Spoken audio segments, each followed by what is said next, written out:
kung senior ka na, kung silver, kung diamond ka na, hindi pa rin yun nagpapakita na you are mature enough because maturity is a continuous process po ito.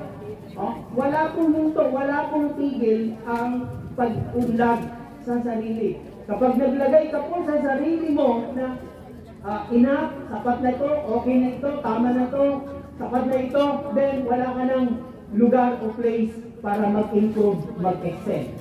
Hanggat ang sarili mo ay nilalagay mo, ang sarili mo na meron pang puwang sa buhay mo para mag-improve ka, kahit pa yun failure, kahit pa yun problema, sakit, karamdaman, pwede pa rin gamitin ng Panginoon. One of the marks of maturity is the knowledge that you or we are not perfect. Hindi pa tayo perfect, mga kapatid. Baka iniisip po ninyo na sa tagal na ninyo sa gawain ng Panginoon, iniisip ninyo na hindi ko na dapat nararanasan to, hindi na po ako dapat nabibigo, hindi na po ako dapat nasasaktan, hindi na po ako dapat nagkakasakit, nagkakaroon ng problema, nagkakaroon ng away, nagkakaroon ng utang. Amen? Mga kapatid, the mature Christian ay marunong po siyang mag-evaluate sa kanyang sarili. Yung honest evaluation sa kanyang sarili. Hindi kino-compare yung kanyang lakad ng kanyang buhay Kristiyano sa iba. That is the mature Christian. Mga kapatid, we are not perfect yet. Kaya kapag naglalagay ka ng standard, sukatan sa sarili mo, dapat ganito ka na. Dapat 20 years ka na dito, dapat ang yaman-yaman mo na. Mga ganon. At pag hindi po nangyayari yun sa buhay natin, at hindi po nangyayari, dapat asawa ko ganito, dapat anak ko tapos na, dapat ganito. At pag hindi na po nangyayari sa atin yun, then, ano po mararamdaman ninyo? Madi-disappoint po tayo, masasaktan po tayo, at yun ang magdadala sa atin para hindi mag-move on. Amen po ba, mga kapatid? Now, because we are not perfect yet, we are in the process, mga kapatid, at ang Diyos ay gumagawa. Huwag niyong ibabase rin ang inyong paglago o pagiging strong, pagiging matatag sa inyong buhay Kristiyano. Huwag niyo rin titingnan at ibabase sa iba. Do not compare your walk, your Christian life to the others. Bakit? Kasi hindi maging makakabuti sa iyo at magdadala lang ito sa iyo ng discouragement. Tingnan niyo po, dalawa pong bagay gusto kong ipakita. When we compare ourselves to the others sa lahat po ng mga na-achieve o nararating. Pag sinukat mo sarili mo sa iba, ang standard mo, ginamit mo, pinumpara mo sa iba, at pag nalaman mo na yung iba ay mas malalago at mas asensado at mas gifted or mas mahusay kaysa sa'yo, manghihina ka na. Diba? Kasi gusto mo maging ganun sa kanila eh. Tayo, binigyan tayo ng Diyos ng uniqueness eh. Yung lakad takbo nila, iba yung sa lakad at takbo mo. Amen. Pangalawang danger. Kapag kinumpare mo rin, pangalawa, ang iyong sarili sa iba, at nalaman mong mas magaling ka sa iba, mas mahusay ka sa iba, mas strong ka at talented ka sa iba, magkakaroon ka naman ng hydrocephalus. Ay, pansin nyo, pero not compare. Ang Diyos hindi niya tayo pinapo-compare sa isa't isa eh. Hindi niya sinasabi, mahusay ko kaysa ganun, hindi. Dahil hindi yun ang sukatan ng Panginoon. Mga kapatid, now, because how to move on is, you must understand that life in this world, ang buhay natin at paglilingkod natin are not yet perfect. Hindi ba eh?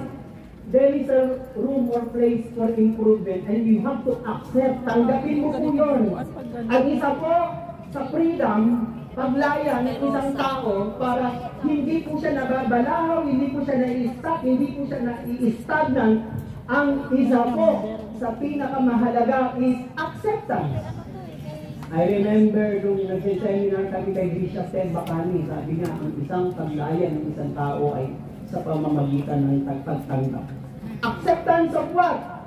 Acceptance na nagkakamali. Diba? At sa katunayan, pag nagkakamali tayo, na nagiging malaking aral yun sa atin. Pag tayo nagkakamali. Kung nagkakaroon talaga ng improvement sa mga pagkakamali. Pero kung ang tagal-tagal na, lagi ka lang nagkakamali, lagi ka lang nadadapa, tapos lagi ka pa rin mali, ibig sabihin, ikaw na ang problema. Amen ba, mga kapatid? Because of that mistakes, failures, or even suffering are part of life. Pag hindi mo tinanggap na bahagi ito ng buhay mo, kahit gaano ka kahusay ka talentado, kung pag hindi mo matanggap sa buhay mo, palagay ko, hindi ka makakabukon. Amen? Hindi ka makakagalaw at hindi ka makaka-forward. Knowing that we are alone. Tandaan niyo po, yung mga pinagdadaanan natin problema at pagsubok, huwag niyo pong aangkinin na kayo lang po ang nakakaranas nun. Oh, pag tayo po ay nakakaranas ng mga sufferings and trials, mga kapatid, ibig po sabihin nun, hindi po tayo nag-iisa. Maraming nakakaranas pa ng mas matindi siguro at mas grabe sa iyo. Kung ikaw naman maka-emote at makapag-post sa Facebook, akala mo ikaw lang ang luging-lugi. Di ba? Marami pang mga taong nakakaranas. Sa katunayan, pag nakita nyo ang sa bansa natin, napakaraming kulubin, walang trabaho, walang maayos na pamumuhay o tahanan. Pero kung titingnan nyo yung sarili, tingnan nyo, although meron din kayo problema, hindi naman kayo pinababayaan ng Panginoon. Acceptance of what happens in our life makes a way to our freedom. Ang mahirap kasi sa atin, hindi natin kayang tanggapin. Hindi natin matanggap na alam natin na ginagamit, pwede gamitin kasi ng Diyos yun para mahubog ka, lumago ka. Ang Diyos, hindi siya concerned sa mga, hindi lang siya concerned sa mga prayers natin, hinihingi natin, tinataas natin, pinaprayer request natin. Ang concern niya, kung paano tayo lumago. Dahil maraming mga taong binibless na ng Diyos, pag-aakala naman na pag-bless sila ng Diyos, magiging blessing din sila sa iba. So hindi nagiging maganda yung blessing na dumating sa kanila. Pero kapag ang Diyos tinulungan kanyang lumago, maging matatag dahil hindi ka pa talaga ganap at perfecto at naglaan ka sa buhay mo ng pagtanggap, pagyakap, pag-accept mga kapatid, then palalakasin ka, palalaguin ka ng Panginoon. Acceptance lang mga kapatid that we are not perfect yet. Tingnan niyo po si St. Paul. Si St. Paul, ang dami na pong mga healings and miracles. Ang dami na pong mga nagawang magagandang bagay sa paglilingkod niya sa Panginoon. Pero sa sarili niya na sabi niya, oy, hindi pa ako tapat, hindi pa ako ganap, hindi pa ako strong, hindi pa ako perfect. Siya na yun, at kung babasahin natin ang kanyang mga salita, he almost perfect. Pero siya, tinatanggap niya, kahit narating ko na ito, nakamtan ko na ito, natanggap ko na ito, nakatungtong na ako sa ganito, hindi pa rin ako sapat, hindi pa rin ako mature. Acceptance, mga kapatid. Acceptance of what? Nabigong love life o pag-ibig. Move on. Amen? Nabaon ka sa utang? Tama kay Minda ito. Move on. Bumagsak ang negosyo mo? Move on. Na-terminate ka, tinanggal ka sa trabaho? Move on. Ang kasaklat. Move on pa rin. Amen? Eto, natindi. Nagkasakit ka ng malubha. Tapos, iniisip mo, baka mamatay ka. Mga kapatid, move on lang. Accept lang. Amen? Eto, kung iniwan ka ng asawa mo at pinagpalit ka sa ibang asawa,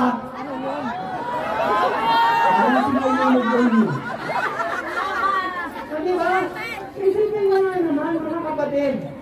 Yan ang problema nating nararanasan.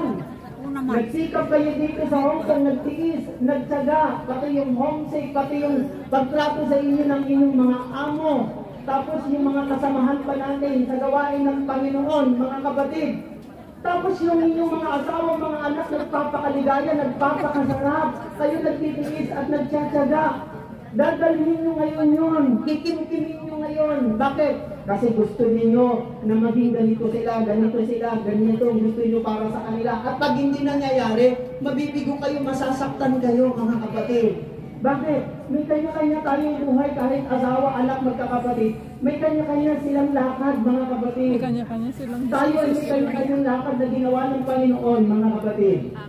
Huwag po natin ilagay sa control, sa pagmamaniobra natin ang mga circumstansya, pati ang ating asawa, trabaho. Bakit? Kasi pag tayo po ay nabigo sa ating pagkokontrol na dapat hindi na siya nagbibisyo, dapat mabait na siya, dapat responsable na siya, dapat nag-aaral siya, dapat tapos hindi nangyari, yung inaasahan mo, mga kapatid din, pati yung panahon nagbabago, ang employer nagbabago, ang trabaho nagbabago, ang gawain ng Diyos nagbabago. Huwag din sasabihin ko, ang konti-konti na natin kasi wala ng power, wala ng anointing. Hindi po yun sa power sa anointing, ikaw lang ang problema dahil ang tingin mo, negatibo.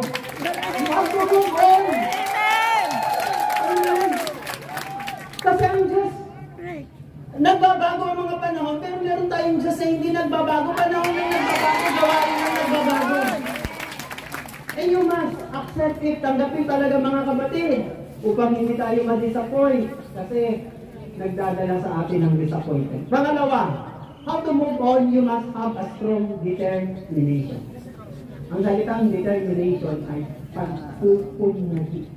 Mayroon kang matibay at malakas na pagpupunyagi. Sabi ni Saint Paul, hindi sa pinagpapalagay ko ng narating ko na, ako nakamtan ko na ang mga bagay na ito. Ngunit ako ay nagpapatuloy. Ang word punyagi ng I press on, ibig sabihin nun, nagpupunyagi ko. It carries the idea of intense and labor. Yung matinding pagsusumikap. Yung masighi, yung matinding pagsusumikap, mga kapatid.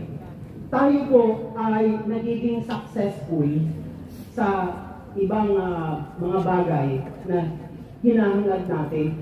Hindi sa pamamagitan lang ng pakikinig ng salita ng Diyos.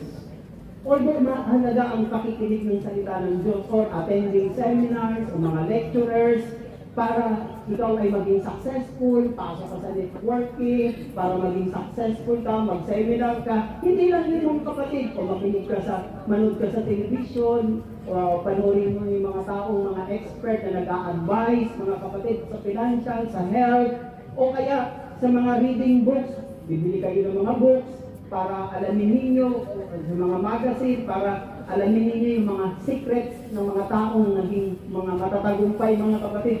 Tayo po ay nagiging successful, hindi dahil sa mga binanggit ko lamang, by determination. Dito po sa bansang ito, para hindi po tayo mabiskaril, kailangan natin ng determination. Yung determination na ito na magbibigay sa atin ng encouragement o lakas, mga kapatid, na hindi sumuko.